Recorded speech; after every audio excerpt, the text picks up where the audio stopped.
You have just tapped into the Christian Life Coach Collective, and I'm your host, Laura Malone. I'm here to equip and encourage coaches in skills, business, personal life, and faith.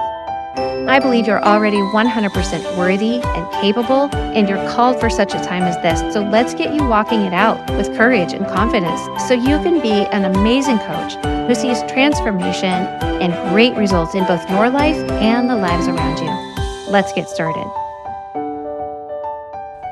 I wanted to add to the last episode and give you some examples of what consultant coaching might look like. So it would be a hybrid role where you're offering both coaching, asking, listening, and guiding, and consulting, like advising, teaching, strategizing, based off of your lived experience and expertise, your skills, your wisdom, your giftings, right? So one, very much me, is business startup and strategy consultant coach. So it's really valuable because a lot of people want to start businesses but feel overwhelmed and don't know where to begin. I can help anybody start any kind of business, but I'm very dialed in to starting a coaching business, and I'm really dialed in to being a mom who has worked from home, stayed at home, homeschooled, and learned how to take what I've done and turn that into consultant coaching, right? I've gone through life coaching, the general version. I've gone through multiple, I can help everybody. I've niched down, I've pivoted, I've done all these things, and I've come up with what I wish that I had known and created a strategy out of that. You could do that if I have a friend who is a dance teacher. She started a dance business for homeschoolers, and she could turn that into a framework and a strategy and be a consultant coach for other women who want to do the same thing. So what you bring is that you've built your own business or your side hustle and creative, whatever, your ministry, whatever, and you can walk other people through the foundational steps. Maybe it's branding and offers or pricing. Maybe it's the tech side, the systems, the confidence, the mindset. It could be like if you're a mom who built a business from home, you could help other moms launch their own purpose-driven business with, simple, spiritually aligned strategies or something like that. A second one would be like content and messaging consultant coach. That's, coaches and writers and creatives, small business owners. Everybody struggles to communicate clearly and authentically online. So if that's something you're good at, because you've developed your own voice and grown an audience, you've launched offers using your own content, then you would be able to help them navigate what it is that they want to say, figure out how to say it, where's the best place to say it, right? So if maybe you were a former copywriter or a blogger, you could help coach others to clarify their message and write with heart, build trust that converts people from readers and listeners into customers or clients. You could be a life and purpose consultant coach because people are always craving personal clarity, to know who they are, what they're here for, where they fit. But also they want somebody who can speak wisdom into the bigger picture.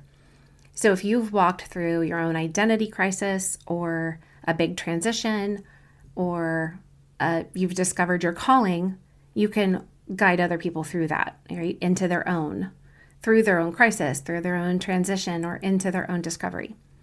So for example, a woman who rebuilt her life after being burnt out in, the corporate world or something like that, maybe she helps other people align their identity with their choices and kind of redesign their life and rhythm around what really matters to them, right?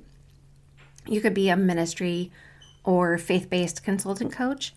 There's a lot of leaders and pastors' wives or women in ministry out there who feel isolated and unclear about how they grow personally, how they shift their own life, their trajectory, and they need a safe place to walk that out. So maybe if you've lived in or led through ministry or church life or faith-based leadership, you understand the nuances and the challenges with that, then you could be a consultant coach for somebody in that situation. So if you were a former women's ministry leader, that you now you can coach other women to navigate the faith-based leadership role, help them to prevent burnout, deal with compassion fatigue, and reimagine how they can serve the people they really care about. You could be a parenting and homeschool consultant coach.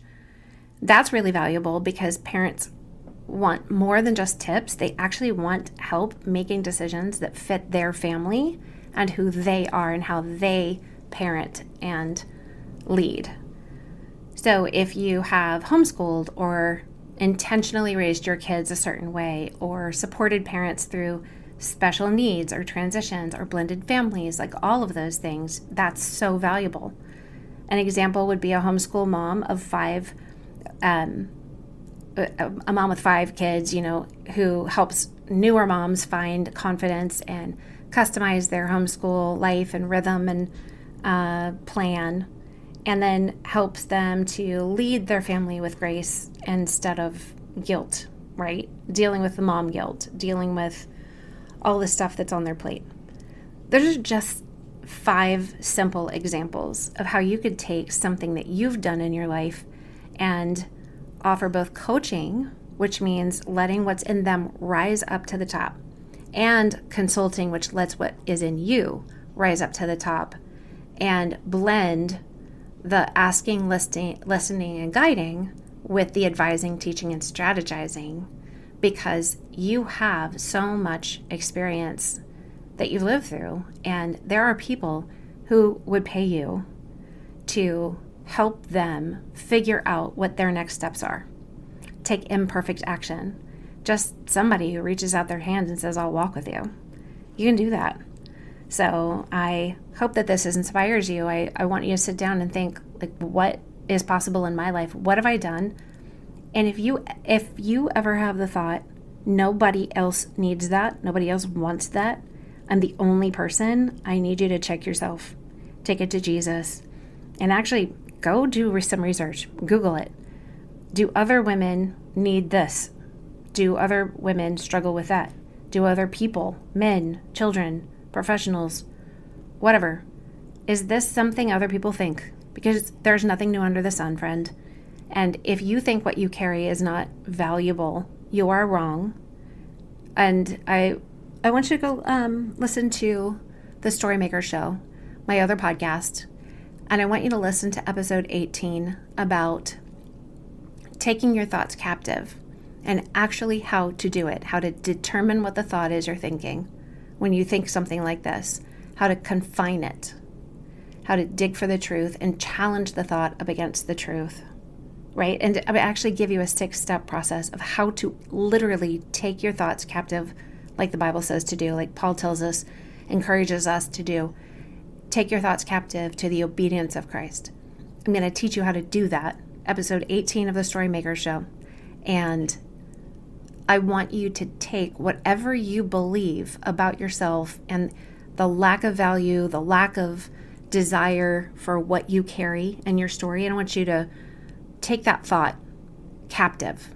And I want you to decide whether you're going to keep it because it's aligned with truth, or you're going to cast it away because it's not, and choose to renew your mind with truth, because there's something really powerful in you that the world needs. And I want to help you call it up and release it.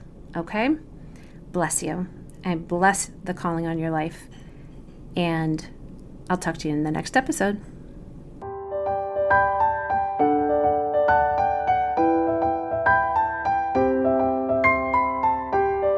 Thanks for listening.